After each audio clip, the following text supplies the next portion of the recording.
and Commander-in-Chief of the Armed Forces of the Federal Republic of Nigeria, distinguished Senator Bola Tinubu, GCFR.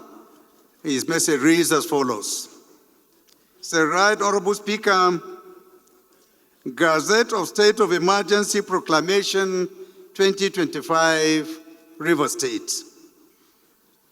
In compliance with the provisions of Section 305, subsection 2 of the Constitution of the Federal Republic of Nigeria, 1999, as amended, I hereby forward the consideration of the House of Representatives copies of the official Gazette of the State of Emergency Proclamation 2025.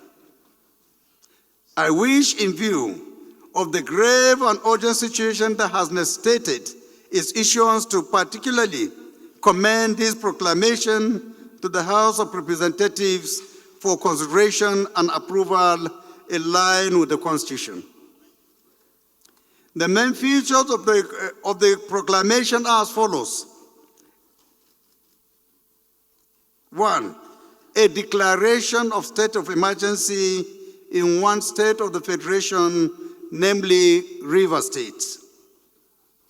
2, the suspension from office of the governor, his deputy, and all members of the State House of Assembly.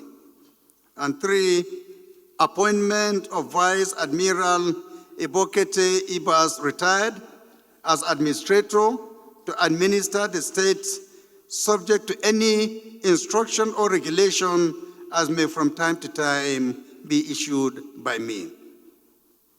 While I look forward to the expeditious consideration of the House, please accept, Right Honorable Speaker, the assurances of my highest consideration. Yours sincerely, signed, Bola Tinubu.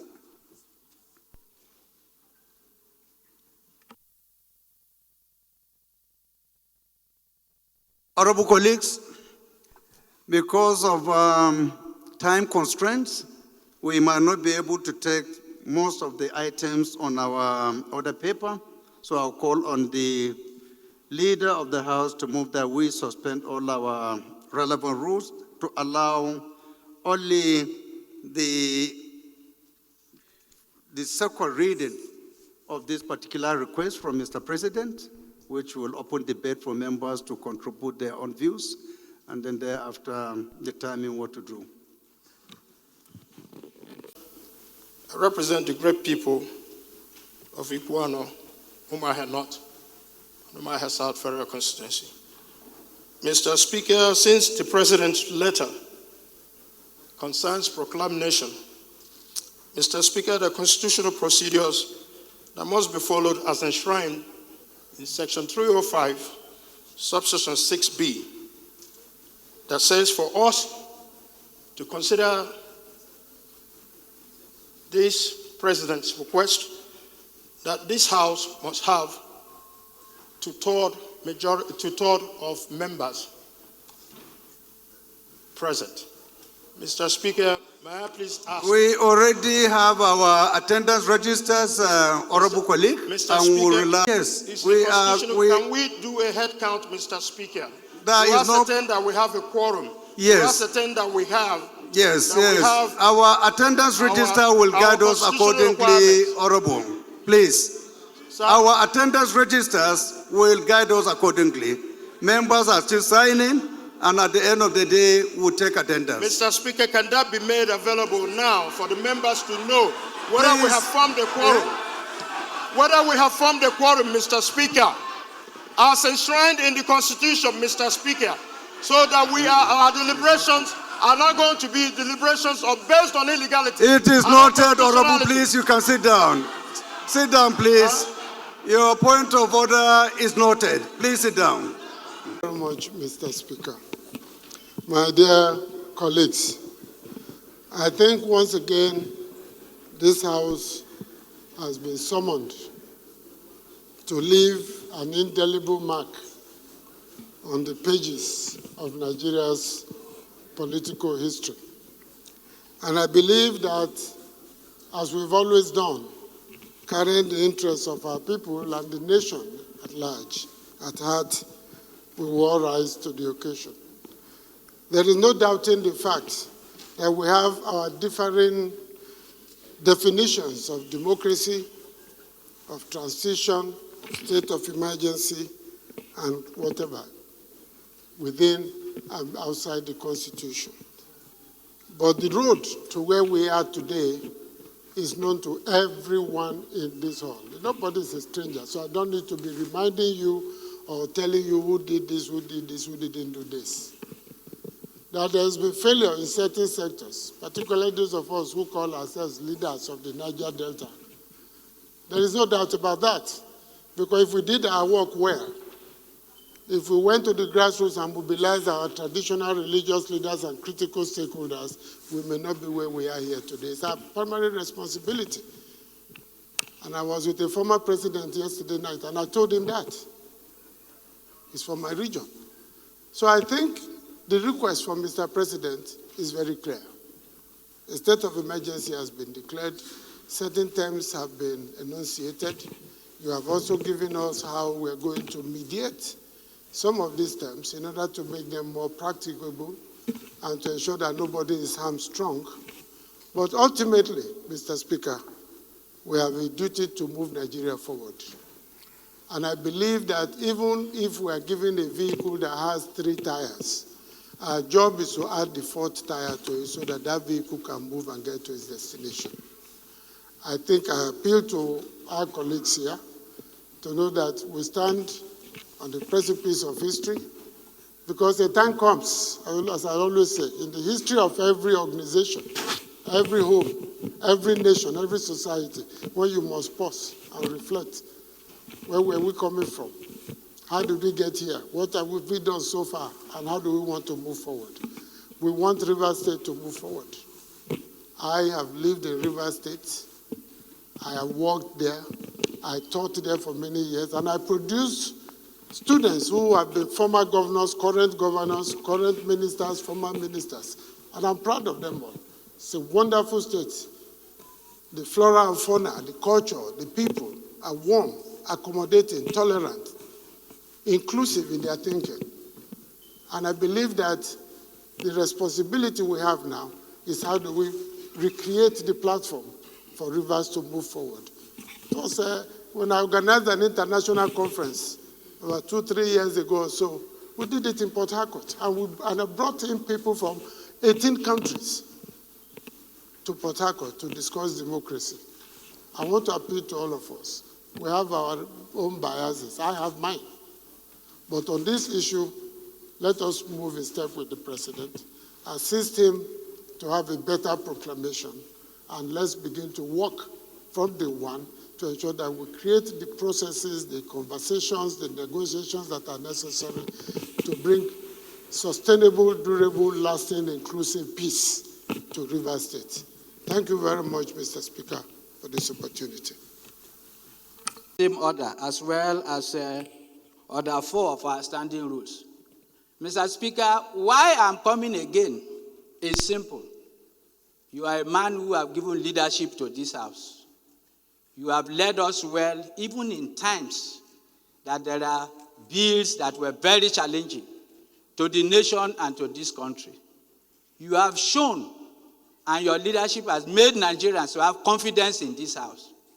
Mr. Speaker, the issue we are debating right now in second reading is a constitutional matter, and Constitution has prescribed what to do, Mr. Speaker. It is in the integrity and interest of this House, Mr. Speaker, for you to announce the quorum as we are seated, so that Nigerians will know that we are not circumventing the Constitution. So, Mr. Speaker, honorable colleagues, this is not about either supporting or opposing what Mr. President has said, but because of your impeccable leadership, the kind of leadership you have given to us in this House, and the kind of leadership that Nigerians have come to believe in, Mr. Speaker, it is good enough, and I urge you that we comply strictly with the Constitution by first transparently announcing the quorum as it is now for us to go into this debate. I so move, Mr. Speaker. Thank you for the opportunity. Thank you, Honorable Abedi, for your contribution to compliance. So please be rest assured of that. Honorable Wase. First, I want to appreciate you for the leadership you are giving to this House. And I want to thank you because you have traversed even the areas of difficulty. One of the areas that you were able to navigate the House and the country put us together was the issue of tax bill. You did exceedingly well. And today, too, I believe there's nothing to worry. I want to believe those who are raising this constitutional order will have the opportunity when we went into executive session. Some of the things that we discuss are things that I thought is a win-win situation. And I will prefer that the leader of the House, as he stood to have spoken or to have given his own opinion, maybe to roll out some of the areas that will also help. Because as far as I'm concerned, sir, if I'm to speak my mind, I'm one of those that suffered this very, very decisive decision in Plateau State. But Plateau State got better after the state of emergency. In fact, I was taking review with myself, my colleagues yesterday, what really happened. I was in government, I was part of the government, I benefited, but after that one, we know the impact of it. For the country, it was good.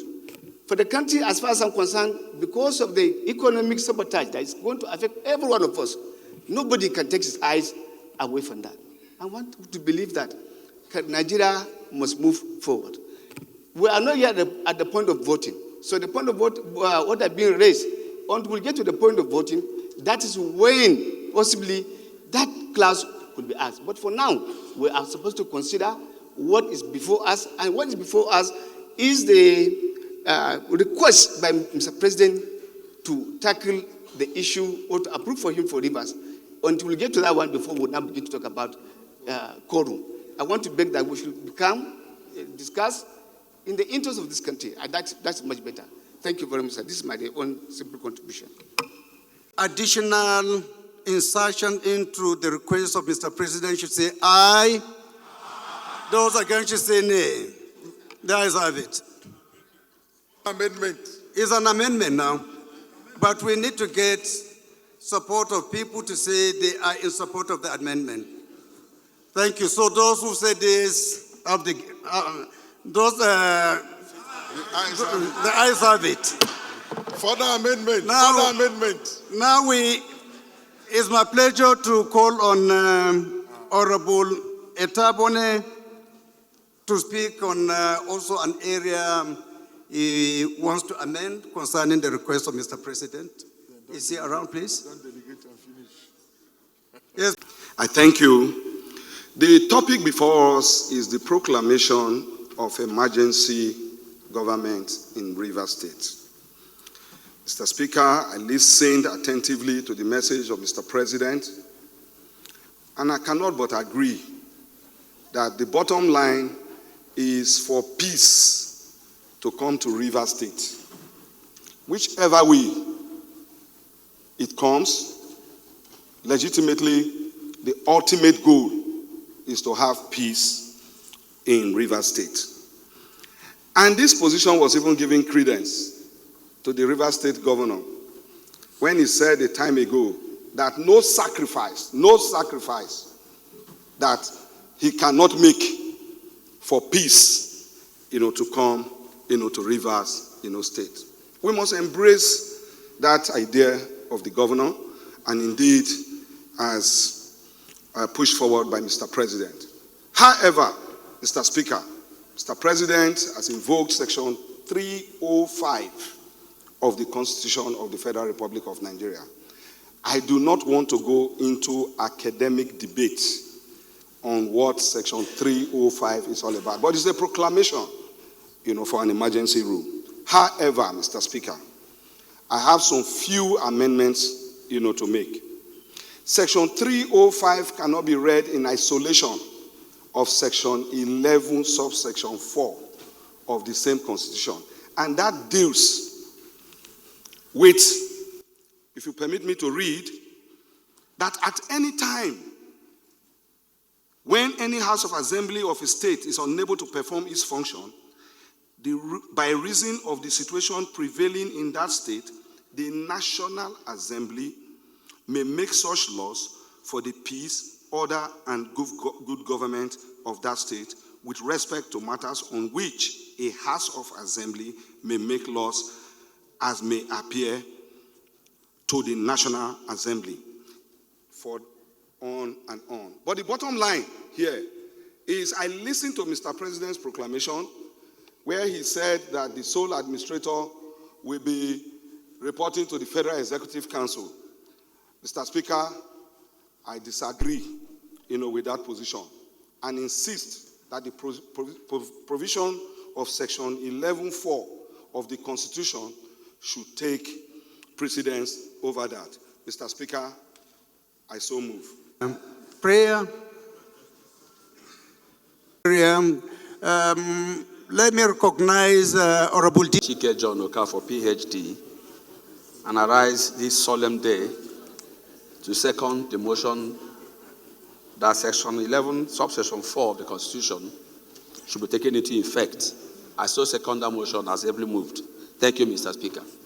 An additional area of request that Honorable Benedict is requesting the House to add on the request earlier presented by Mr. President. So those who are in support of this additional insertion into the request should say aye. Those against should say nay. That is have it.